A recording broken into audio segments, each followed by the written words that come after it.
Hey, what's up there, YouTubers? It's me again, Brian, aka Gamer55551, and I am back with a video review. And for this review, I'm going to be taking a look at Metroid Prime Remastered, a remastered version of the 2002 Nintendo GameCube Classic, though, for the Nintendo Switch. And if you're interested in any gameplay footage, I'll have a link down in the description down below, or you can click on the card that will appear up on this video, assuming you're watching this on YouTube. And for parents out there, it's worth pointing out that Metroid Prime Remastered is rated T for teens, ages 13 and up by the ESRB rating system, though.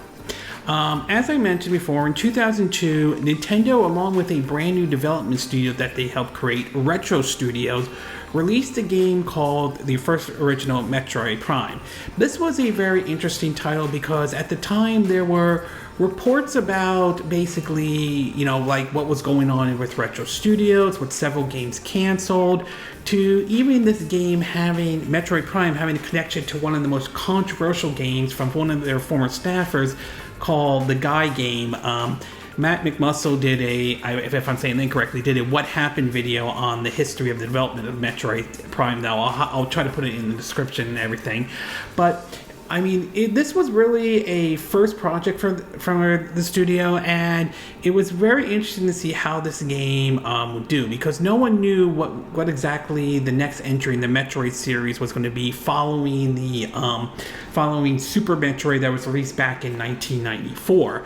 So when Metroid Prime originally came out, a lot of people were very pleased with the title. The idea of taking Samus in a 3D view, though, was sort of interesting, and being able to see through her visor and through her suit, basically what she saw, though, was a very interesting concept and all. And the game actually received a lot of universal praise from a lot of folks, though.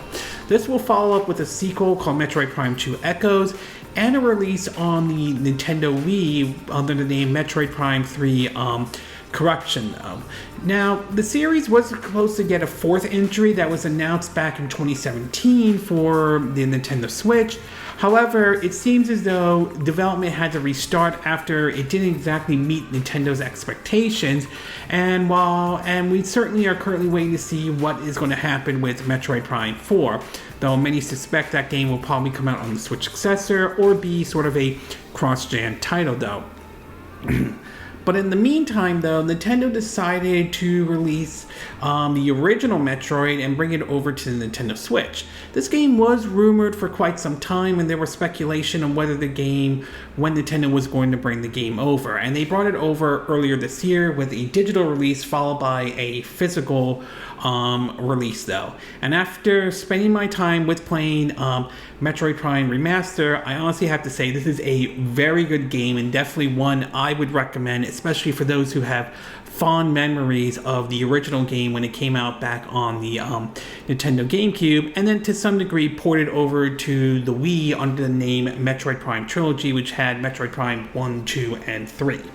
So why don't we get started with the pros and cons, and we'll start off first with the pros, though. And the first one has to do with the gameplay, and even today, though, the gameplay is very solid. It was fine back in 2002, and it's fine then, though. The game basically is a Metroidvania, or, the whole Metroid concept, but in a 3D outing and everything like that. And be able to play this game in what would be described as a first-person adventure is definitely fun and enjoyable, ranging from taking on different enemies, to boss battles, to just exploring the world of Terran. I think it was either 5 or, again, it's a Roman number. I apologize if I don't get the number correctly, though.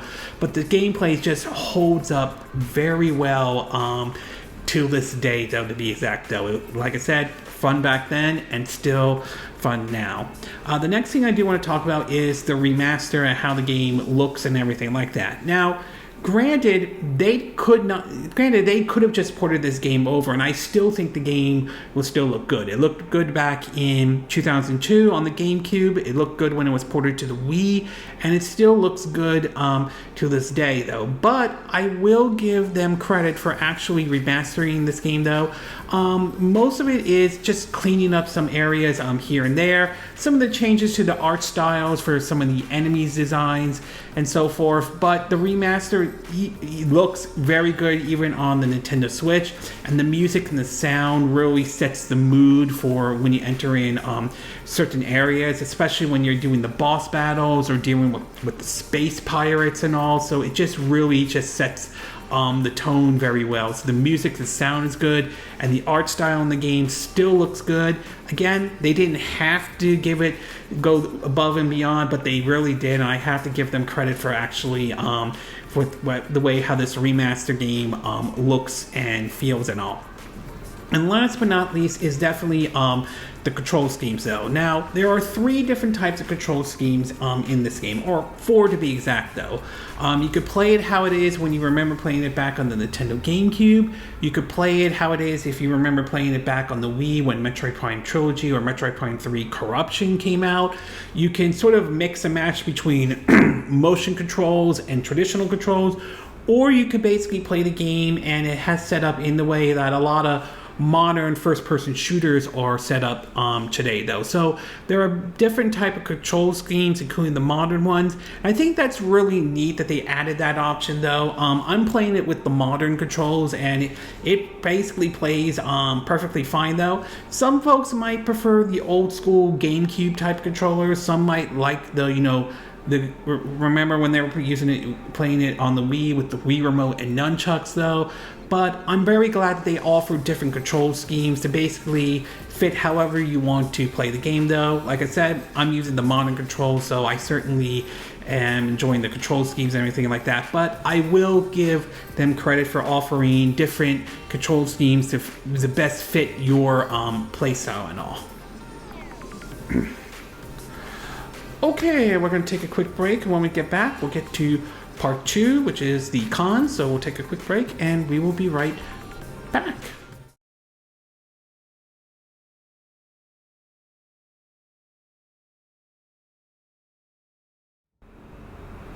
Okay, and we are back with part 2 of my video review of the Metroid Prime Remastered for the Nintendo Switch. So now that I gave you the pros, why don't we get started with the cons? And really, as far as the cons go, there's only one that I could really think of, and that is that I wouldn't go into this game expecting it to be on the same level as the Resident Evil 4 remake. Now, what I mean by that is that I'm not saying Metroid Prime Remastered is by any chance a bad or awful game or anything like that. It's still a very good game, don't get me wrong. The thing is that if you're expecting it to be overhauled in the way Resident Evil Remake 2, 3, and 4 were, or even the Resident Evil that got a remake in 2002 where it offered some new areas, some new gameplay mechanics, everything like that. If you're expecting something like that, I would say you're probably going to come away with this game disappointed, because this is more playing, it's more being more close to basically the original 2002 Metroid Prime game. Yes, the visuals have been improved to a certain degree. The game now offers modern controls and everything like that, so that certainly is by no means a bad thing. It's just, I wouldn't put it on the exact same level. You're not going to see different, as far as I'm, based on my time with it, you're not going to see different dialogues or maybe things that were cut out from the original or anything like that. So if you're going into this game expecting to be on the same level as Resident Evil 4 Remake was, which came out earlier this year, I would say you're probably going to come away disappointed though. So to me, I'm not saying that's necessarily a bad thing though. Both games are good in their own right and everything like that. It's just I wouldn't approach the Metroid Prime Remastered the same way I would approach the Resident Evil 4 remake was though. Overall, I definitely would recommend Metroid Prime Remastered though. The game was fun when it came out back in 2002 on the GameCube, and it's still fun even today to be exact though.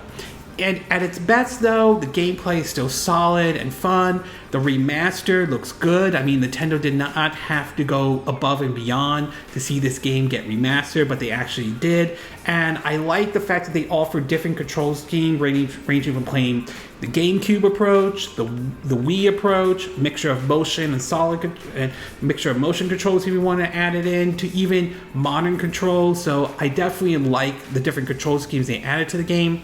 At its worst, however, is don't go into this game expecting it to be on the same or the exact same level as the Resident Evil 4 remake, though.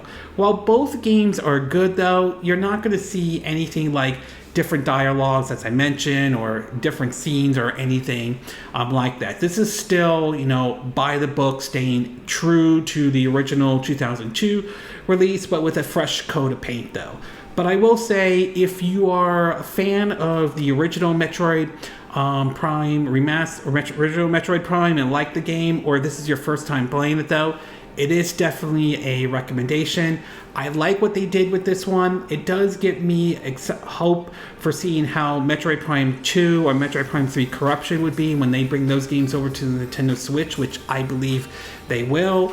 Although Metroid Prime 3 is going to be somewhat of an interesting way how they port that over, because like The Legend of Zelda Skyward Sword, Metroid Prime 3 Corruption was designed specifically for the Wii and all. So they may have to make some adjustments or changes to some of the controls, since that game was designed with the Wii in mind.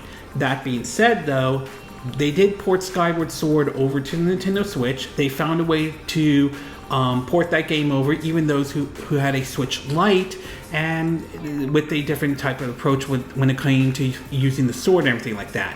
It's not perfect, but they found a way, and it still is, still fun and still enjoyable. So if they could port Skyward Sword over to the Nintendo Switch, I believe that they could find a way to port Metroid Prime 3 Corruption along with Metroid Prime 2 Echoes over to the Nintendo Switch, though. And while we patiently wait for Metroid Prime 4, though, it's nice that they are bringing this one over to get sort of people hyped up for when Metroid Prime 4 eventually comes out, though, which many believe it will probably be either on the Switch successor or possibility of being a cross-gen title and all. Okay, this concludes my video review of Metroid Prime Remastered for the Nintendo Switch. And again, these are my opinion. What are yours? What are your thoughts about Metroid Prime Remastered for the Nintendo Switch? Are you glad that Nintendo ported this game over to the Nintendo Switch? Or do you think it would have been better to basically port the Metroid Prime trilogy, which had all three games in one instead, though? Are you happy with how this remaster port was handled? Or do you think they should have gone the full-on remake the way, Resident Evil 2, 3, and 4 did, in terms of going which got a full remake out of that game, though?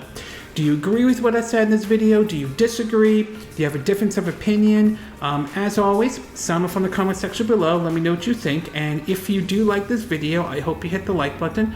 I would appreciate it. And I hope you do subscribe to my YouTube channel. If you do, make sure you hit the bell icon for notifications of any new videos I put up. Also, feel free to share this video if you want to, and feel free to donate to my channel if you like. You could do it through PayPal me or Patreon or Streamlabs. Links will be in the description of this video, assuming you're watching this on YouTube.